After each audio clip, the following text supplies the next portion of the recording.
La predicación de esta mañana va a estar basada en el versículo de memorización, Tito, capítulo 1, versículo 2. El título de este sermón le he puesto El Dios inmutable y la esperanza de la vida eterna.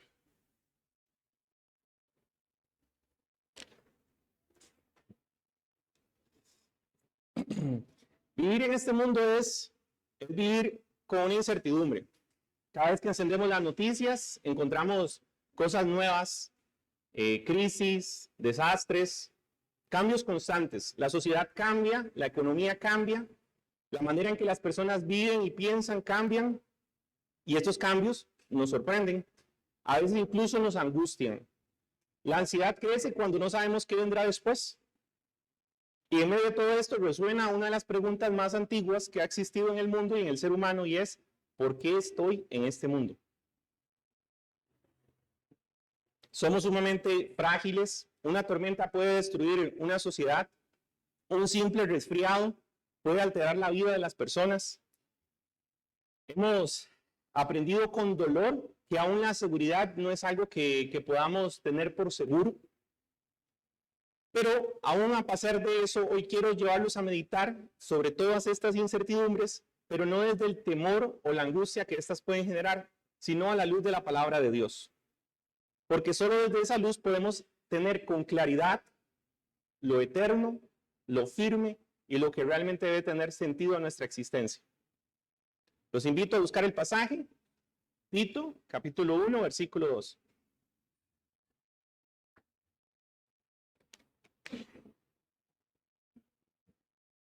Dice así: en la esperanza de la vida eterna, la cual Dios, que no miente, prometió desde antes del principio de los siglos. Este día vamos a tratar de desmenuzar este pasaje, que lo estaré dividiendo en tres porciones principales para aquellos que toman apuntes. El primer punto es una transacción eterna. El segundo, un Dios que no miente. Y el tercero, la esperanza de la vida eterna.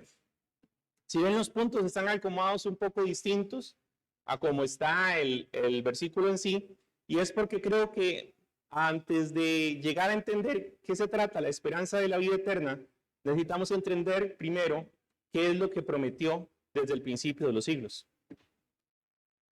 Siempre creo que para entender un pasaje lo mejor es hacernos preguntas.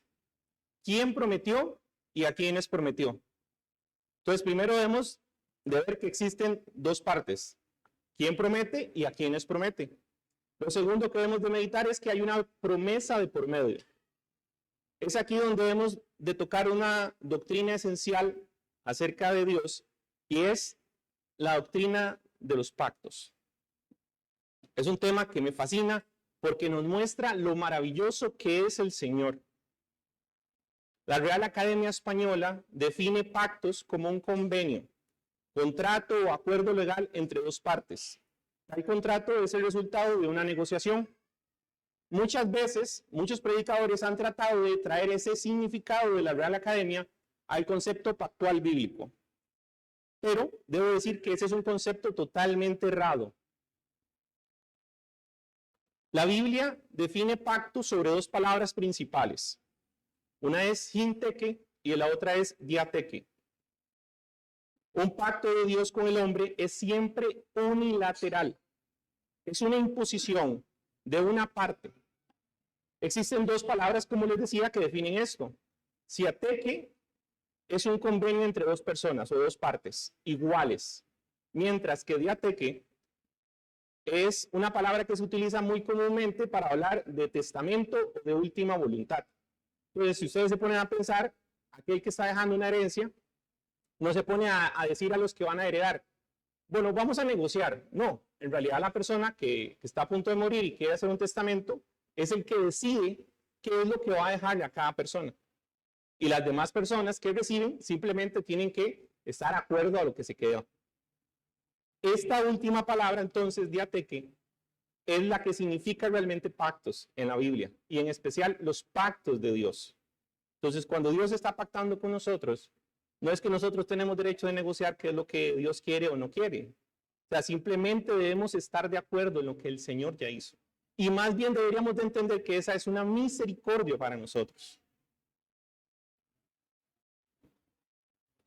Nehemías Cox, uno de los firmantes de la confesión, acerca del tema de los pactos, nos dice: todo lo que es tramitado de manera federal, la palabra federal aquí significa pacto o alianza.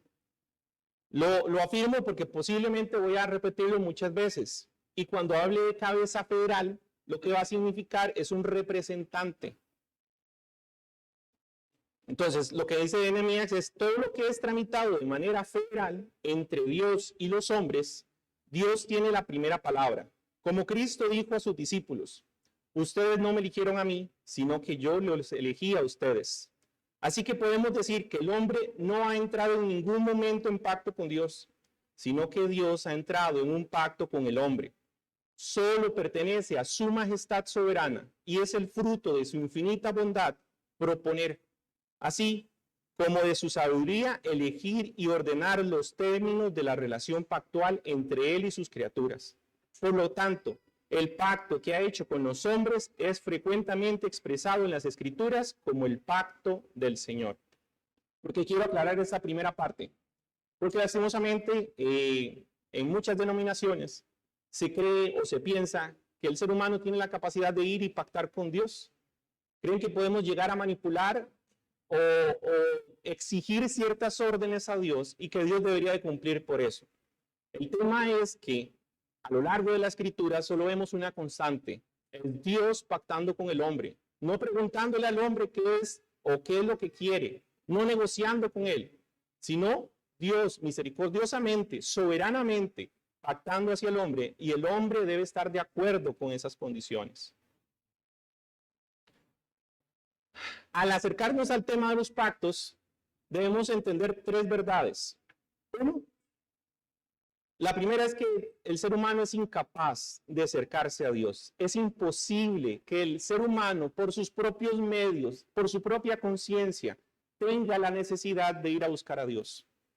La confesión de fe, en el capítulo 7, que está basado este versículo, que es de los pactos, nos dice: la distancia entre Dios y la criatura es tan grande que aun cuando las criaturas racionales le deben obediencia como su creador, éstas nunca podrían haber logrado la recompensa de la vida, a no ser por alguna condescendencia voluntaria de parte de Dios, que a él le ha placido expresar en forma de pactos.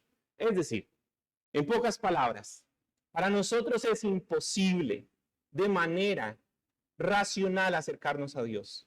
¿Por qué? Porque estamos abundados por el pecado.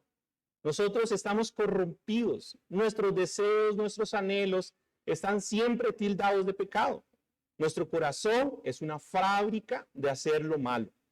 Posiblemente es una verdad que no a muchos nos puede agradar, pero es la realidad. ¿Por qué? Porque el pecado de Adán ha corrompido a toda la sociedad. Y eso ha llegado a tal impacto que para nosotros es imposible poder acercarnos a Dios. La segunda verdad es que Dios es muy misericordioso y los pactos muestran esa misericordia. Dios no necesita hacer pactos. Sus promesas no necesitan confirmación. Él es Dios.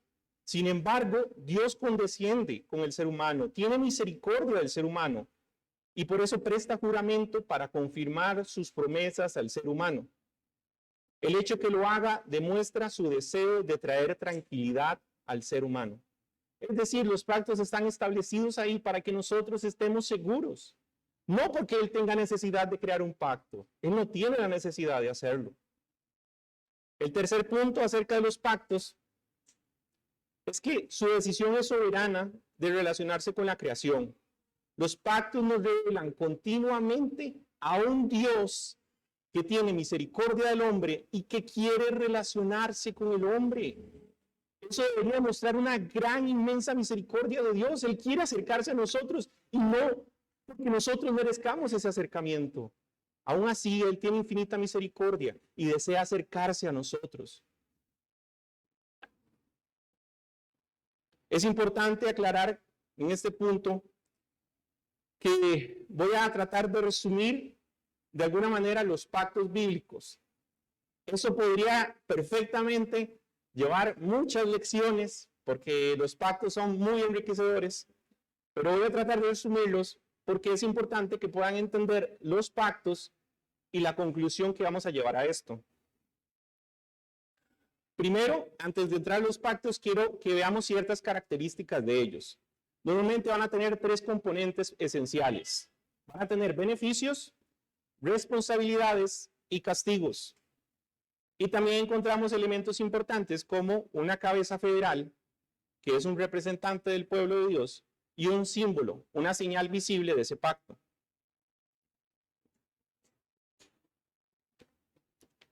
De nuevo, como les decía, voy a tratar de abarcar ellos lo más brevemente posible, pero de forma que pueda ser comprensible.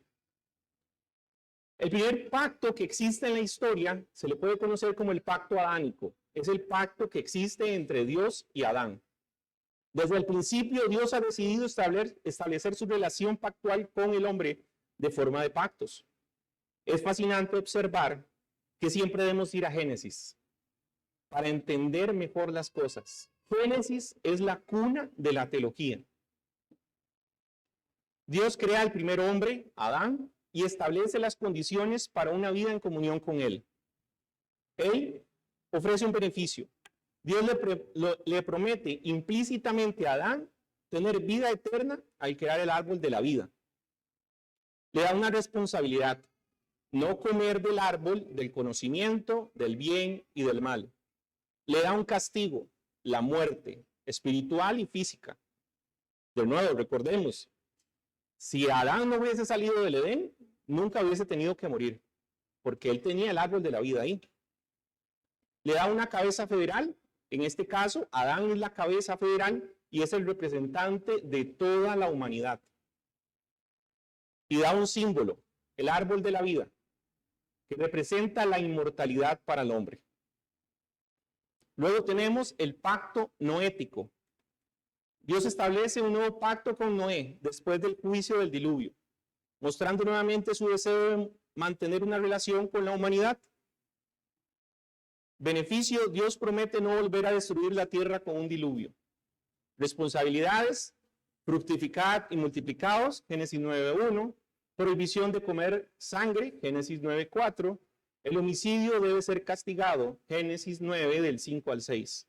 Cabeza federal, Noé, como mediador para toda la humanidad. Símbolo, el arco iris, recordatorio visible de la promesa de Dios. Pacto abrahámico.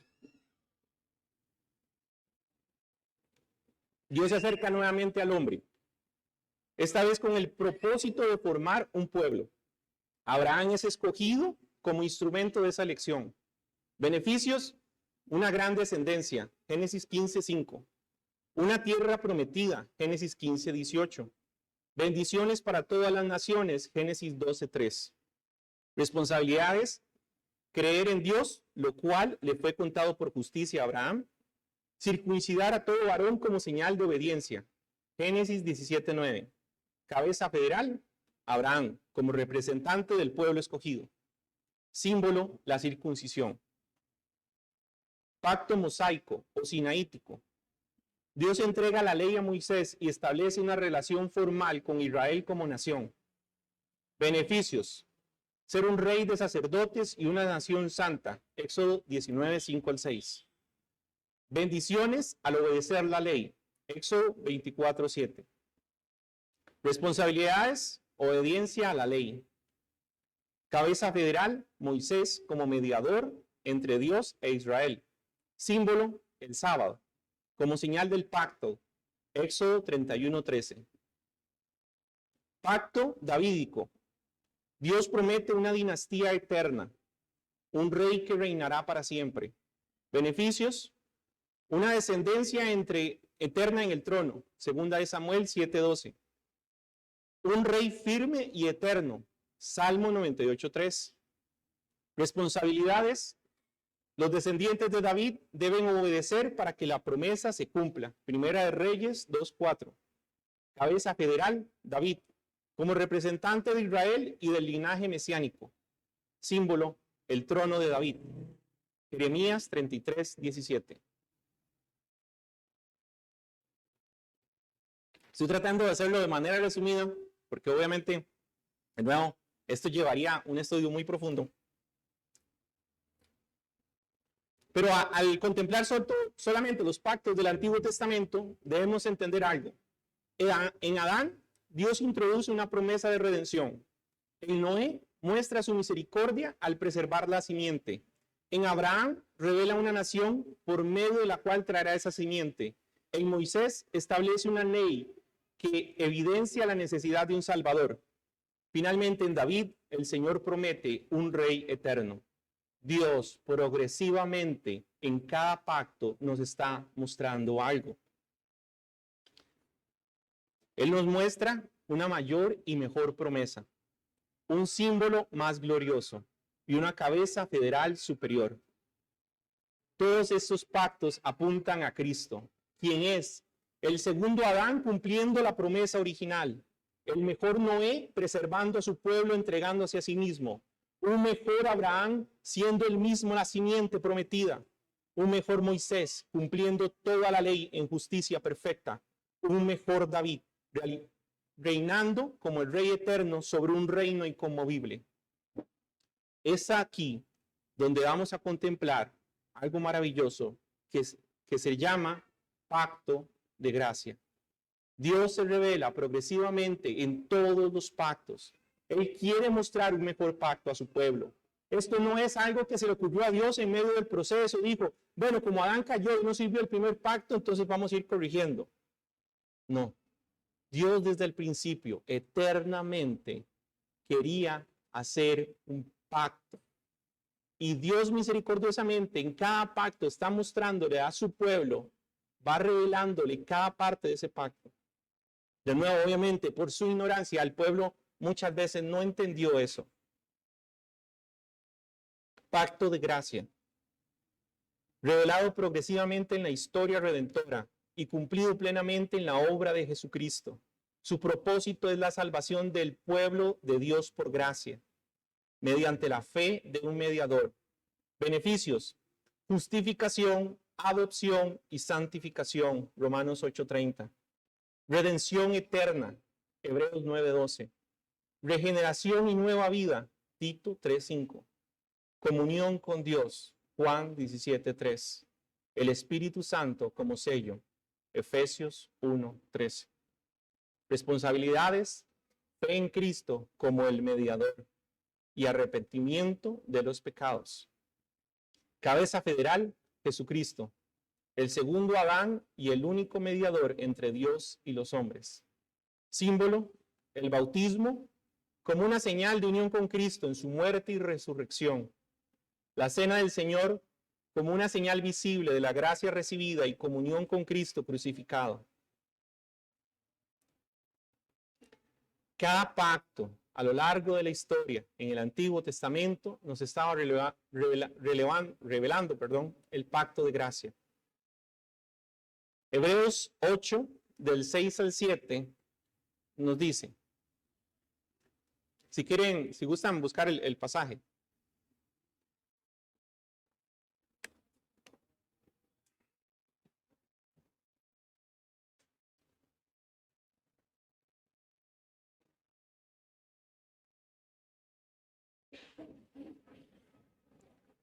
Pero ahora tanto mejor ministerio es el suyo, cuanto es mediador de un mejor pacto, establecido sobre mejores promesas, porque si aquel primero hubiese sido sin defecto, ciertamente no se hubiera procurado lugar para el segundo. Es necesario este nuevo pacto, porque el antiguo pacto no podía de ninguna manera ayudarnos a nosotros a entrar en el reino eterno.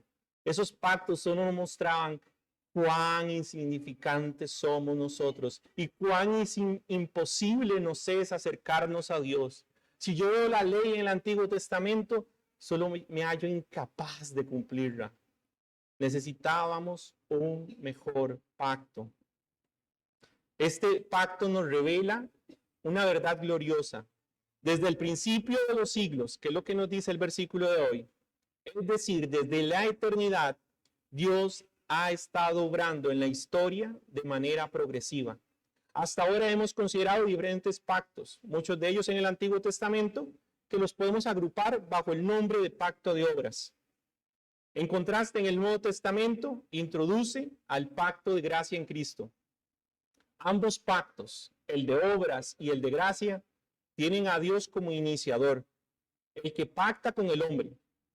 Pero en este último pacto que vamos a hablar, tiene una profundidad mucho mayor, porque no es una reacción divina hacia el hombre. No es un plan alternativo ante el fracaso humano. No fue un plan B. No es que Dios hiciera pactos y luego se corrigiera. De ninguna manera, cada pacto en la historia revela de forma progresiva las riquezas de un pacto superior. Ese pacto superior es el pacto de redención, establecido en la eternidad, dentro del seno del Dios Trino. Es un pacto intratrinitario, anterior a toda la creación, es decir, antes de que todo existiera. O sea, yo no sé si ustedes pueden ver lo maravilloso que es Dios, porque es que antes de que usted naciera, antes de que todo ser humano fuera creado, Dios hizo un pacto eterno en el Dios Trino. Dios tenía misericordia de nosotros, sabiendo que íbamos a fallar, que no íbamos a cumplir ninguno de estos pactos. Él pacta. Él se pone sobre su juramento, bajo su juramento él mismo. Él no tiene la necesidad de hacerlo. Pero lo hizo eternamente por misericordia. Donde el Padre, el Hijo y el Espíritu Santo acuerdan redimir un pueblo para gloria de su nombre. El pacto de redención. Ese es un acuerdo eterno entre las partes de la Trinidad, en el cual el Padre envía, el Hijo se ofrece voluntariamente como sacrificio y el Espíritu aplica la redención a un pueblo escogido. Se requería un sacrificio perfecto, una obediencia plena y sin mancha, alguien que soportara la ira santa de Dios en lugar de los culpables. Entendemos que nosotros estamos incapacitados de poder enfrentar esa ira. O sea, si meditamos realmente, un día vamos a enfrentar esa ira. Y si no es por la misericordia de Cristo, y si no es por este pacto eterno, usted y yo simplemente deberíamos ir al infierno. No hay otro camino.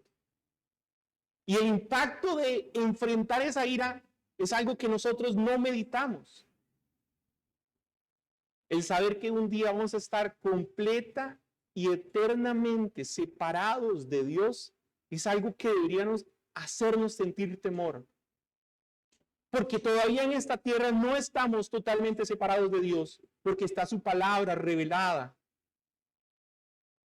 Pero cuando seamos castigados, y si no fuera de nuevo por la misericordia de Cristo, estar separados de Dios es el tormento más terrible que cualquier ser humano puede enfrentar. Y es por este pacto de redención que muchos de nosotros no vamos a enfrentar esa eternidad así. Beneficios y propósito, la glorificación y exaltación del Dios Trino, mediante la redención de un pueblo escogido. Cabeza federal, Cristo, el segundo Adán, el mediador, el representante de los redimidos. Juan 17, 4 al 5. Podemos buscarlo en nuestras Biblias.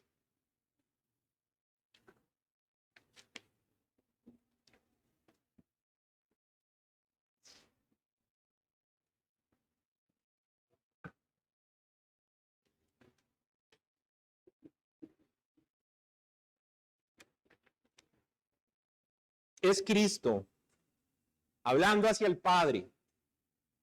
Yo te he glorificado en la tierra. He acabado la obra que me diste que hiciese.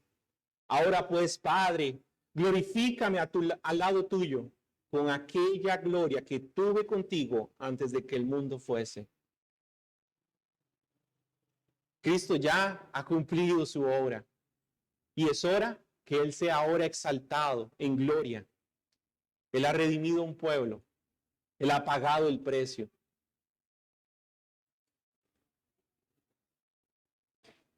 Hebreos 6, 13 y 18 dice así: porque cuando Dios hizo la promesa a Abraham, no pudiendo jurar por otro mayor, juró por sí mismo. Versículo 17. Interpuso juramento para que por dos cosas inmutables en las cuales es imposible que Dios mienta, tengamos un fortísimo consuelo. Así que vemos a Dios jurando por sí mismo como garante del cumplimiento inquebrantable de su promesa, lo que nos da consuelo firme y una esperanza segura. De nuevo, yo les decía que una de las características importantes de los pactos es que Dios no tenía la necesidad de hacer un pacto. O sea, ni siquiera tenía que avisarlo que iba a hacer un pacto. Pero eso de que lo avise simplemente es para que nosotros tengamos un confortísimo consuelo que Él ha prometido, Él cumplirá. El pasaje dice, la cual Dios que no miente. Un Dios que no miente. Es interesante porque cuando veo a mi hijo crecer, cómo va cambiando desde su personalidad, sus hábitos. Hace poco era solo un bebé, tiene 3 años, para mí sigue siendo casi un bebé, pero bueno. Recuerdo una ocasión que tuve que ir a trabajar presencialmente, él nunca había dicho papá. El día que salgo a trabajar presencialmente en el trabajo, resulta que ese día dice papá. Para mí se derrumbó todo, ¿verdad? O sea, yo decía, ¿cómo me perdí ese momento?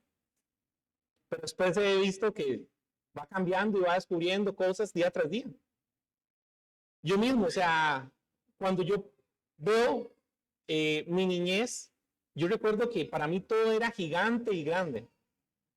El Señor me permitió que yo fuera alto. Entonces, ya cuando crezco, yo digo, bueno, ya no todo es tan alto y grande, ¿verdad? Pero hay una constante y es que este mundo todo cambia.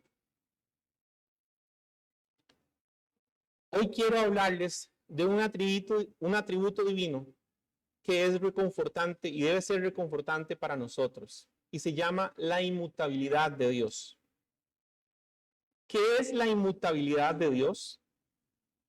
La inmutabilidad de Dios significa que Él no cambia. Dios es inmutable en sus atributos, en su vida, en su voluntad. Nosotros somos inestables y poco confiables. Mentimos, prometemos y luego no cumplimos.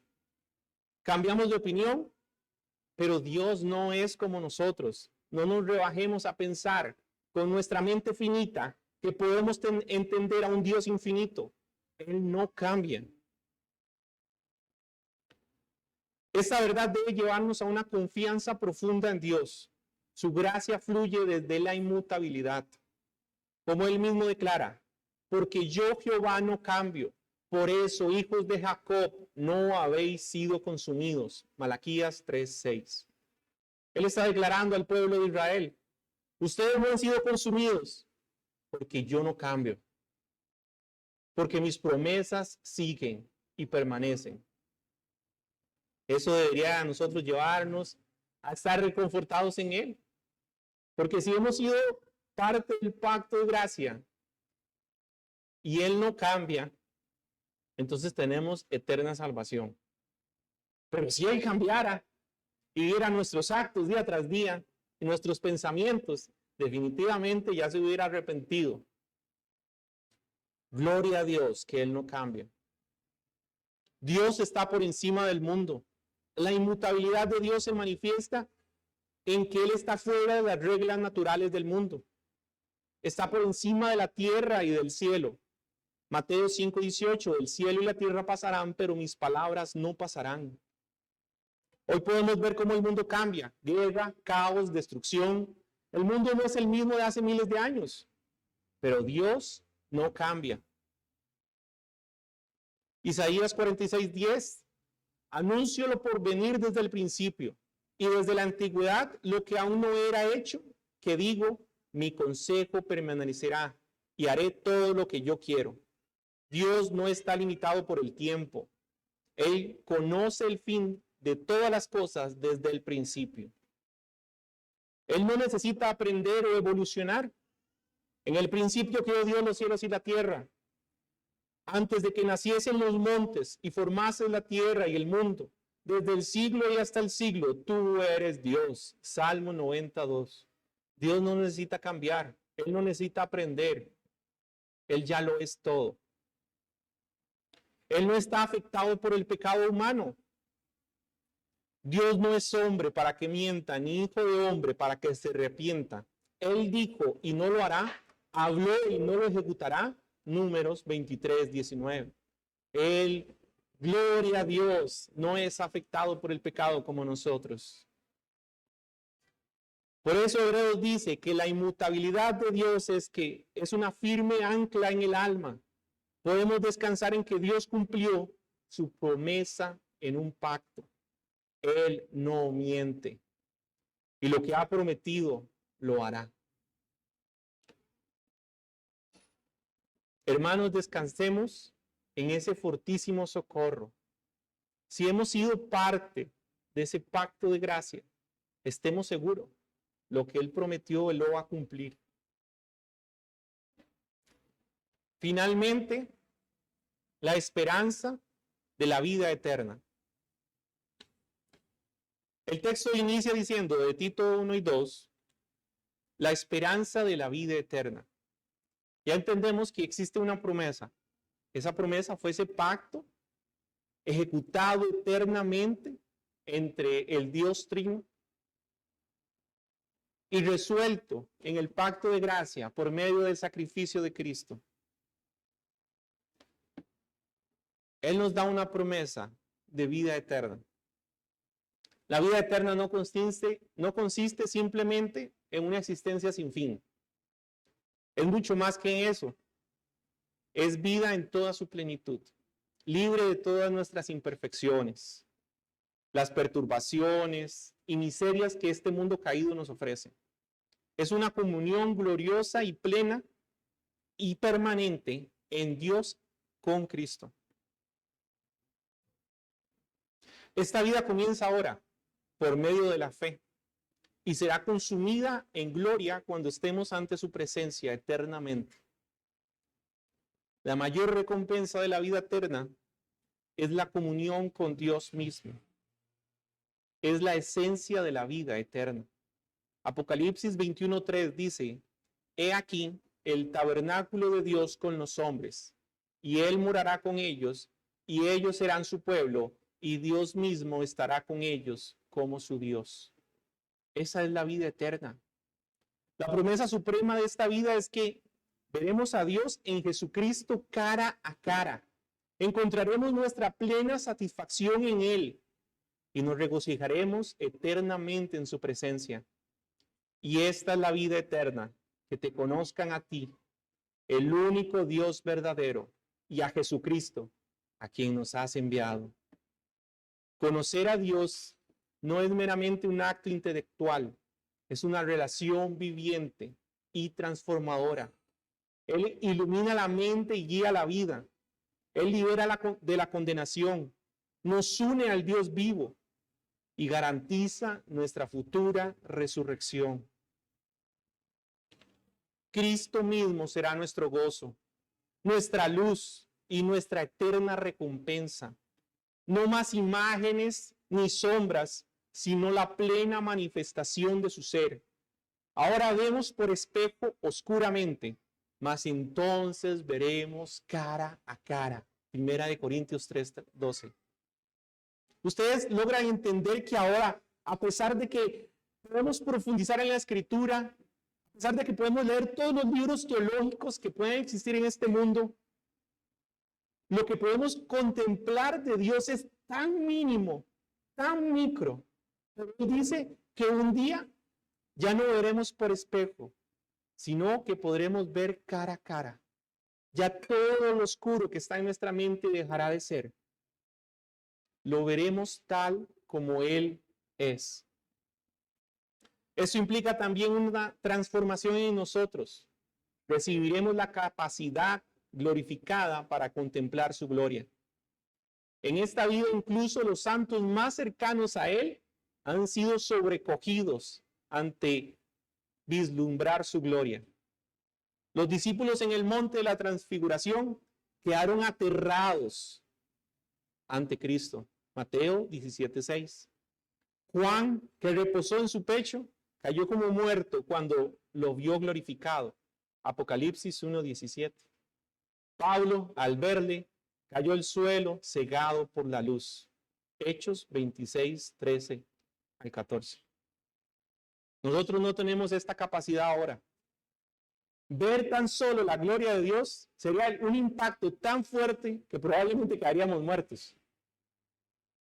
Moisés, que apenas pudo vislumbrar un poco de su gloria, cuando bajó del monte, dice que iluminaba su rostro.